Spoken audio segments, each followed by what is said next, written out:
Hello दोस्तों, तो कैसे हैं आप सब। आज हम क्लास 10 साइंस का chapter 2 acid basis and salt start करने जा रहे हैं।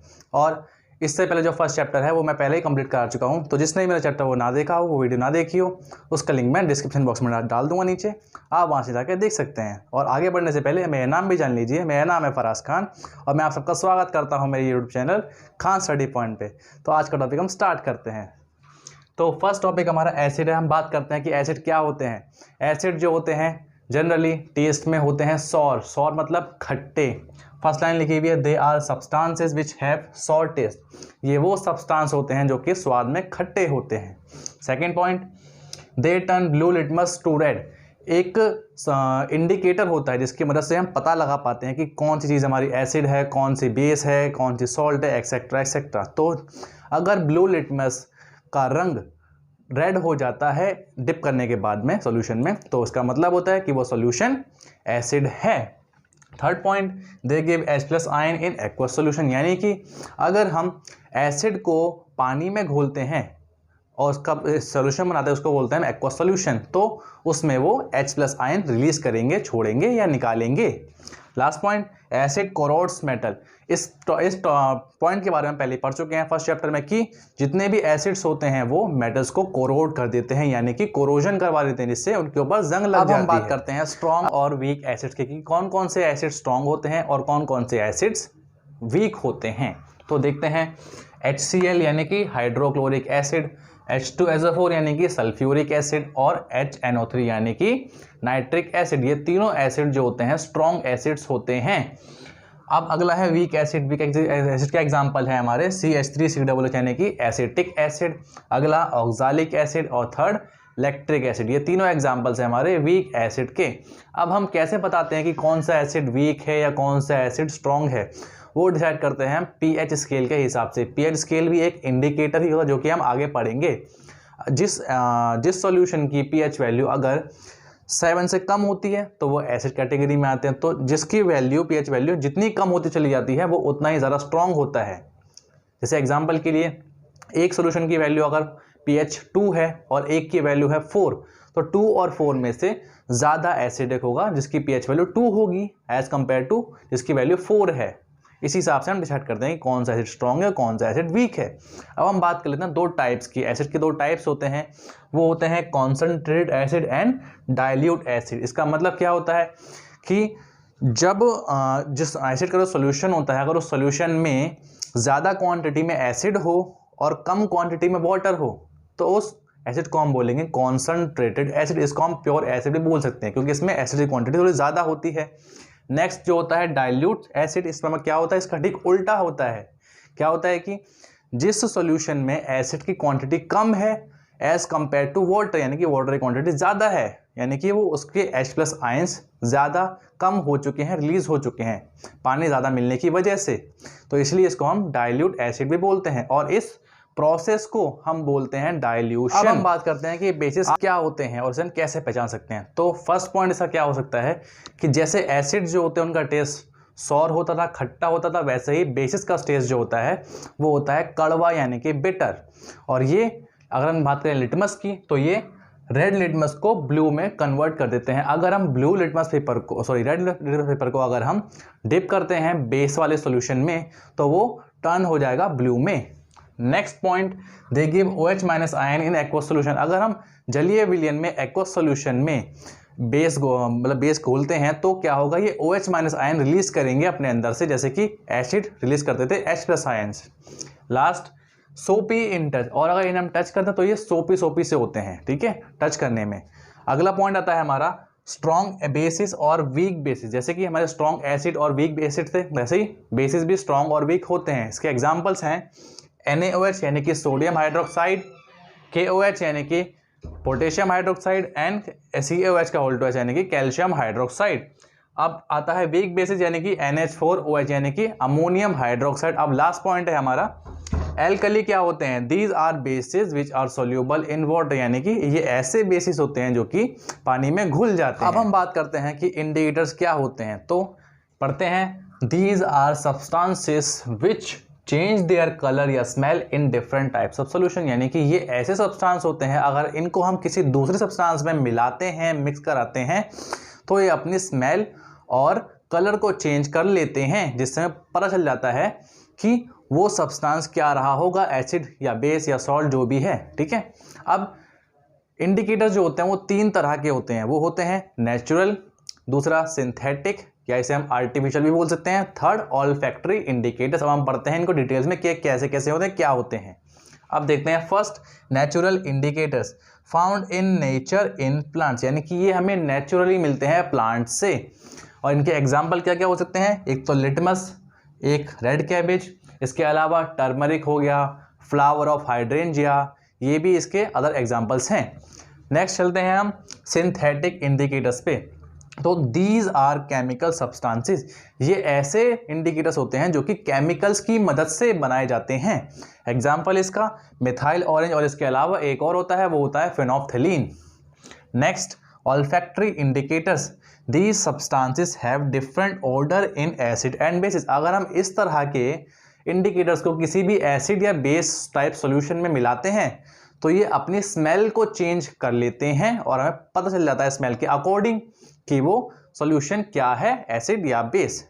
तो ये स्मेल को चेंज, स्मेल ऑर्डर मतलब होता है स्मेल, स्मेल को चेंज करके हमें बताते हैं कि ये कौन किस टाइप का सॉल्यूशन है। अब हम बात कर लेते हैं कि एसिड और बेस की केमिकल प्रॉपर्टीज क्या क्या होती हैं। तो उसमें फर्स्ट पॉइंट हमारा आता है रिएक्शन ऑफ मेटल्स। अगर हम एसिड्स या बेसिस की रिएक्शन कराते हैं किसी भी मेटल के साथ में तो कौन कौन से प्रोडक्ट फॉर्म हो सकते हैं या कौन कौन सी गैसेस फॉर्म हो सकती हैं। तो स्टार्ट करते हैं मेटल विद, पहले हम स्टार्ट करते हैं सिर्फ एसिड के साथ में। अगर हम मेटल की रिएक्शन किसी भी एसिड के साथ में करवाएंगे तो क्या होगा, इसके लिए यहाँ पे एक फॉर्मूला दिया गया है कि एसिड प्लस मेटल, यानी कि कोई भी एसिड होगा उसके साथ में अगर कोई भी मेटल होगा तो क्या बनेगा, एक बनेगा सॉल्ट यानी कि लवण, और साथ में H2 गैस यानी हाइड्रोजन गैस। ये फॉर्मूले के अकॉर्डिंग हम हमारा इक्वेशन बनाएंगे। तो एग्जाम्पल के लिए मैंने यहाँ पर एसिड के लिए मैंने HCl लिया है, HCl यानी कि हाइड्रोक्लोरिक एसिड, और मेटल के लिए मैंने यहाँ पे Zn यानी कि जिंक लिया है।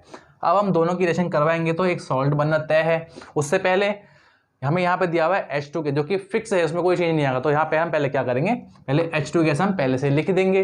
अब यहाँ से H हटाकर क्या चीज़ बच गई, Cl बचा, Zn बचा।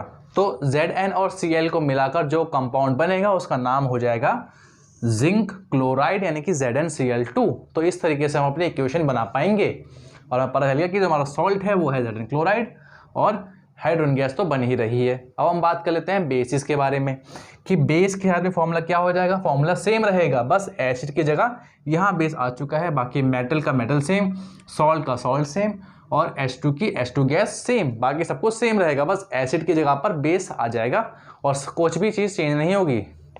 अब हम एग्जाम्पल समझते हैं इसे। हमने बेस के लिए एग्जाम्पल लिया है NaOH। NaOH क्या होता है, NaOH होता है हमारा सोडियम हाइड्रोक्साइड, जो कि एक एल्कली भी होता है।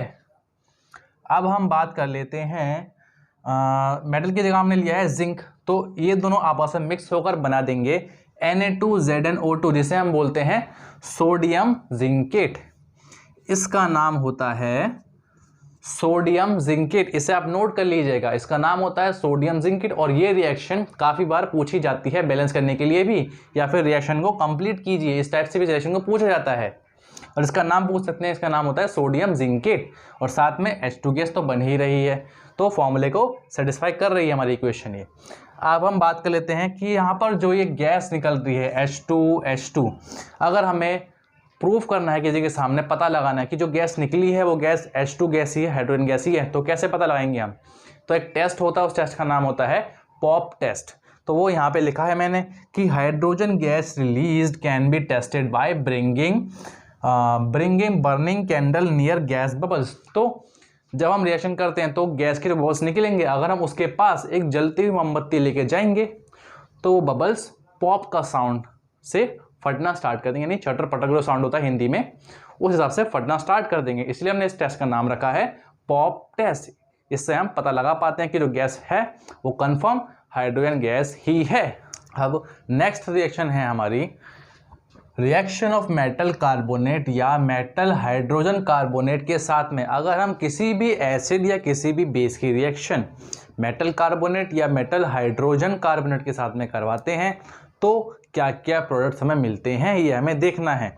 तो इसके लिए भी एक फॉर्मूला दिया गया है हमें कि अगर पहले बात करते हैं एसिड के लिए हम सिर्फ कि एसिड प्लस मेटल कार्बोनेट या फिर मेटल हाइड्रोजन कार्बोनेट, इसका मतलब ये है कि एसिड के साथ में एक बार में सिर्फ इन दोनों में से एक ही चीज़ हो सकती है, या तो मेटल कार्बोनेट होगा या तो फिर मेटल हाइड्रोजन कार्बोनेट भी हो सकता है।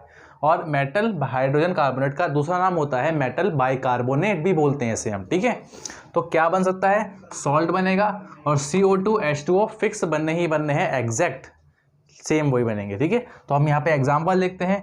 पहले हमने एग्जाम्पल लिया है मेटल कार्बोनेट वाला एग्जाम्पल, ठीक है।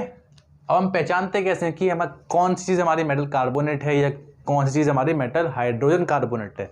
सिंपल सी बात है, स्टार्टिंग में कोई मेटल होगा यानी कि Na क्या है, Na एक मेटल है और हमें पता होना चाहिए कि कौन कौन से मेटल्स होते हैं, कौन कौन से नॉन मेटल्स होते हैं, तभी हम बता पाएंगे कि कौन सी चीज़ हमारी कार्बोनेट मेटल कार्बोनेट है और कौन सी चीज़ हमारी मेटल हाइड्रोजन कार्बोनेट है। तो यहाँ पर पता है हमें कि Na एक मेटल होता है और साथ में दिया हुआ है CO3 और CO3 का नाम होता है कार्बोनेट। तो यानी कि ये Na हमारा मेटल है, मेटल और ये कार्बोनेट मिलकर बन गया मेटल कार्बोनेट। अब हम बात करते हैं मेटल हाइड्रोजन कार्बोनेट के बारे में। तो सिंपल सी बात है, बीच पहले स्टार्टिंग में कि मेटल होगा, बीच में होगा हाइड्रोजन, तो ये हो गया मेटल हाइड्रोजन और CO3 कार्बोनेट। तो पहले एक मेटल होगा, बीच में हाइड्रोजन और बाद में CO3 यानी कार्बोनेट मिलके बन जाएगा मेटल हाइड्रोजन कार्बोनेट या फिर मेटल बाइकार्बोनेट हम भी इसे बोल सकते हैं। अब हम चलते हैं रिएक्शन के ऊपर कि क्या हो रहा है। HCl हमने लिया है एसिड और साथ में हमने Na2CO3 लिया है मेटल कार्बोनेट। क्या बनेगा, NaCl CO2 और H2O, जो कि यहाँ पे दिया गया था कि CO2 और H2O तो एग्जैक्ट बनने ही बनने हैं, साथ में NaCl बनेगा। कैसे बना NaCl, अब ये देखते हैं हम। पहले यहाँ पर से CO और H यहाँ पर आया है, यहाँ से हम गायब कर देते हैं, ठीक है। इस C को हटा दिया हमने, इस O को हटा दिया हमने और यहाँ से H भी हटा दिया हमने, ठीक है, क्योंकि वो चीज़ यहाँ पे आ चुकी है। क्या बचा, Na बचा और Cl बचा और Na और Cl मिलके बनता है सोडियम क्लोराइड यानी कि NaCl। इस तरीके से हम अपना सॉल्ट बना सकते हैं आसानी से भी। अब हम देते हैं अगला एग्जांपल जो कि है HCl के साथ में NaSCO3। NaSCO3 क्या है, वो है एक मेटल हाइड्रोजन कार्बोनेट, क्योंकि इसमें हाइड्रोजन बीच में आ रहा है। इसका फॉर्मूला होता है NaSCO3। अब क्या होगा, सेम ही चीज़ बनेगी, क्योंकि यहाँ पर लिखा हुआ दोनों में से कोई भी चीज़ हो सेम कंपाउंड ही सेम प्रोडक्ट ही बनेंगे, चाहे मेटल कार्बोनेट हो या मेटल हाइड्रोजन कार्बोनेट हो। तो यहाँ पर भी सेम प्रोडक्ट बने हैं, यहाँ भी NaCl CO2 H2O सेम ही प्रोडक्ट बने हैं, कुछ भी चेंज नहीं हुआ है। अब हम बात कर लेते हैं, अगर हम किसी भी बेस के साथ में इनकी रिएक्शन करवाएंगे तो क्या होगा। तो सीधी सी बात है, नो रिएक्शन, कि इसकी कोई रिएक्शन ही नहीं होती है बेस के साथ में, चाहे मेटल कार्बोनेट हो या मेटल हाइड्रोजन कार्बोनेट हो। तो हमें लिख के आना है सिर्फ नो रिएक्शन, बस। अब हम बात करते हैं कि यहाँ पर जो ये CO2 गैस बन रही है, हम इसका टेस्ट कैसे कर सकते हैं, पता कैसे लगा सकते हैं कि जो गैस प्रोड्यूस हो रही है वो गैस CO2 ही है। तो इसको हम कर सकते हैं, CO2 gas can be tested by passing it through lime water. अगर हम CO2 गैस को लाइम वाटर यानी कि कैल्शियम हाइड्रोक्साइड से पास करवा दें, और इसका एक दूसरा नाम होता है स्लेक्ड लाइम से, अगर हम पास करवाते हैं तो क्या होगा। तो यहाँ पे लिखा है मैंने CaOH का होल ट्वाइस यानी कि स्लेक्ड लाइम यानी कि लाइम वाटर, साथ में CO2, इसका टेस्ट करने वाले हैं हम। तो अगर हमारा ये CaCO3 जो कि होता है एक वाइट प्रेसिपिटेट बन जाता है और साथ में H2O बनता है जो कि वाटर फॉर्म में होगा, लिक्विड फॉर्म में, उसके ऊपर वाइट सब्सटेंस तैरेगा जिसको हम बोलते हैं कैल्शियम कार्बोनेट। अगर ये चीज़ बन जाती है तो मतलब ये प्रूफ हो जाता है कि जो गैस थी वो गैस कार्बन डाइऑक्साइड ही थी। अब इसका अगला केस क्या कहता है कि अगर जो CO2 गैस है वो ज़्यादा क्वांटिटी में है, एक्सेस क्वांटिटी में है, तब क्या होगा। तो जब हमारे ये दो प्रोडक्ट्स हमारे बने हैं, इसको हम सेम यहाँ लिख लेंगे और साथ में CO2 को थोड़ा और इसके अंदर पास करवा रहे हैं क्योंकि एक्सेस क्वांटिटी में। अब क्या बन जाएगा, कैल्शियम हाइड्रोजन कार्बोनेट, जो कि अब ये डिज़ोल्व हो जाएगा, क्योंकि ये जो था ये डिज़ोल्व नहीं था, ये इनसॉल्यूबल था पानी के अंदर क्योंकि ये वाइट प्रेसिपिटेट था। लेकिन अब जो हमारा सब्सटेंस बना है कैल्शियम हाइड्रोजन कार्बोनेट, वो डिज़ोल्व हो जाता है, ठीक है, ये सोल्यूबल होता है। तो इस टेस्ट से हम पता लगा लेते हैं कि जो गैस है वो कार्बन डाइऑक्साइड गैस ही है। नेक्स्ट रिएक्शन है हमारी एसिड की रिएक्शन बेस के साथ में। अगर हम किसी भी एसिड की रिएक्शन किसी भी बेस के साथ में करवाते हैं तो कौन कौन से प्रोडक्ट हमें बनते हुए दिखाई देते हैं, इसके बारे में चलिए बात करते हैं। तो फॉर्मूला यहाँ पे लिखा हुआ है कि एसिड प्लस बेस, यानी कि कोई भी एसिड हो कोई भी बेस हो, वो साथ में अगर मिल रहे होंगे तो क्या बनेगा, सॉल्ट और H2O। सॉल्ट तो यहाँ पर अकॉर्डिंग टू होगा हमारा जो हमारा एसिड रहा होगा, जो हमारा बेस रहा होगा, उसी के अकॉर्डिंग हमारा सॉल्ट बनकर आएगा अलग अलग, लेकिन जो H2O होगा वो सबके लिए सेम ही रहेगा हमेशा, ठीक है। अब इसे हम समझते हैं एग्जाम्पल से। जैसे कि हमने एग्जाम्पल लिया एसिड का HCl और हमने बेस का एग्जाम्पल लिया यहाँ पर NaOH, ठीक है। तो ये HCl यानी कि हाइड्रोक्लोरिक एसिड, NaOH यानी कि सोडियम हाइड्रोक्साइड, मिलके बना रहा है हमारा NaCl और H2O। तो इस तरीके से हमारा ये NaCl हो गया सॉल्ट और H2O तो सेम एग्जैक्ट आ गया, यानी कि वाटर हमारा, ठीक है। अब हम बात करते हैं न्यूट्रलाइजेशन रिएक्शन क्या होता है, जो कि इसी से रिलेटेड है। क्या मतलब होता है इसका, reaction of acid with bases is called neutralization reaction.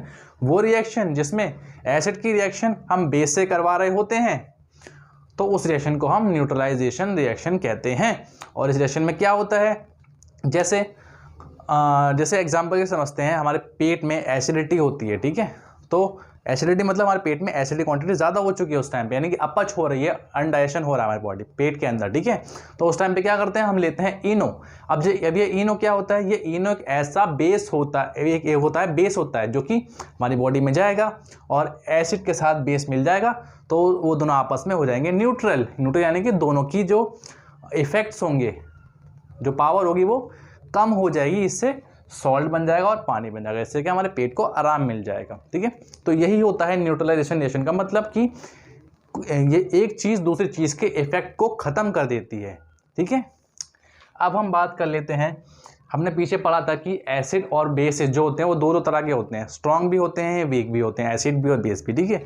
तो अगर एग्जाम्पल के लिए मान लीजिए कि जो हमने एसिड लिया है वो स्ट्रॉन्ग है और जो हमने बेस लिया है वो अगर वीक है, ठीक है, ध्यान से समझिएगा कि जो एसिड है वो स्ट्रॉन्ग है और जो बेस है वो वीक है, तो जो हमारा सॉल्ट बनेगा वो सॉल्ट बनेगा एसिडिक, क्योंकि एसिड जो था वो स्ट्रॉन्ग था, ठीक है, और साथ में H2O तो सेम ही रहेगा, ठीक है। अब इसको समझते हैं नेक्स्ट पॉइंट से कि अगर मान लो अगली कंडीशन में एसिड हमारा वीक है और जो बेस है इस बार वो स्ट्रॉन्ग है, तो जो हमारा सॉल्ट बनेगा उसकी नेचर जो होगी वो बेसिक होगी, क्योंकि बेस हमारा इस बार स्ट्रॉन्ग था इसलिए। यानी कि जो भी चीज़ स्ट्रॉन्ग होती है, यानी कि अगर एसिड स्ट्रॉन्ग होगा तो एसिडिक सॉल्ट बनेगा, अगर बेस स्ट्रॉन्ग होगा तो बेसिक सॉल्ट बनेगा और साथ में H2O तो बनेगा ही बनेगा। अब बात करते हैं थर्ड कंडीशन पे। इसमें क्या हो रहा है कि एसिड भी स्ट्रॉन्ग है, ठीक है, एसिड भी स्ट्रॉन्ग है और बेस भी स्ट्रॉन्ग है, यानी कि दोनों चीज़ें स्ट्रॉन्ग है, तो इस बार क्या होगा, न्यूट्रल सॉल्ट हो जाएगा, यानी कि दोनों का ही इफेक्ट खत्म हो जाएगा, यानी कि न्यूट्रलाइजेशन रिएक्शन यहाँ पर हो रही है, ठीक है, और साथ में H2O तो बनेगा ही बनेगा। नेक्स्ट पॉइंट, अगर एसिड हमारा वीक है और बेस भी हमारा वीक है, यानी कि दोनों ही चीज़ें वीक हैं, दोनों चीज़ें सेम है, यानी कि तो भी न्यूट्रल सॉल्ट ही बनेगा और H2O बनेगा, क्योंकि दोनों चीज़ें वीक हैं, यानी कि दोनों की पावर एक बराबर है, तो इसलिए वो दोनों एक दूसरे का इफेक्ट ख़त्म कर देंगे और न्यूट्रल सॉल्ट और H2O बन जाएगा। सिंपल सी बात है। अगर आपको समझ में ना आया हो तो इसको दोबारा से रिवाइंड करके देखिएगा, क्योंकि ये जो टॉपिक है, ये जो पार्ट जो मैंने बताया है ये बहुत ज़्यादा इंपॉर्टेंट है एग्जाम बेसिस के लिए और आपको आगे बहुत ज़्यादा काम आएगा, ठीक है। अब हम चलते हैं नेक्स्ट टॉपिक के ऊपर। अब हमारी नेक्स्ट रिएक्शन है reaction of metallic oxide with acid. अगर हम किसी भी मेटालिक ऑक्साइड की रिएक्शन करवाते हैं एसिड के साथ में तो क्या होता है, तो इसका फॉर्मूला है एसिड प्लस मेटालिक ऑक्साइड, ठीक है। तो पहले हम मेटालिक ऑक्साइड के बारे में जान लेते हैं कि हम पहचानेंगे कैसे कि कौन सा जो मैं कंपाउंड या सब्सटेंस जो भी दिया जाएगा हमें कि वो हमारा मेटालिक ऑक्साइड ही है। यानी कि देखते हैं, मेटालिक मतलब होता है मेटल, ठीक है, तो यानी कि स्टार्टिंग में मेटल होना चाहिए, तो हमें मेटल्स के नाम पता होने चाहिए पहली बार, ठीक है। ऑक्साइड से मतलब है ऑक्सीजन, यानी कि उस मेटल के बाद में ऑक्सीजन होगा। जैसे यहाँ पर मैंने एग्जांपल लिया है CaO का, ठीक है, Ca यानी कैल्शियम, O मतलब होता है ऑक्सीजन, ठीक है, मिलके बन गया कैल्शियम ऑक्साइड, ठीक है। तो Ca क्या है, Ca होता है मेटल, तो ये हो गया मेटालिक, O मतलब ऑक्साइड, तो बन गया मेटालिक ऑक्साइड, ठीक है। तो इससे हम पहचान पाएंगे कि मेटालिक ऑक्साइड हमें दिया गया है, ठीक है। अब हम रिएक्शन करते हैं एग्जाम्पल से। तो एसिड की जगह मैंने लिया है HCl, ठीक है, एग्जाम्पल के लिए, और मेटालिक ऑक्साइड मैंने लिया है यहाँ पे CaO यानी कैल्शियम ऑक्साइड।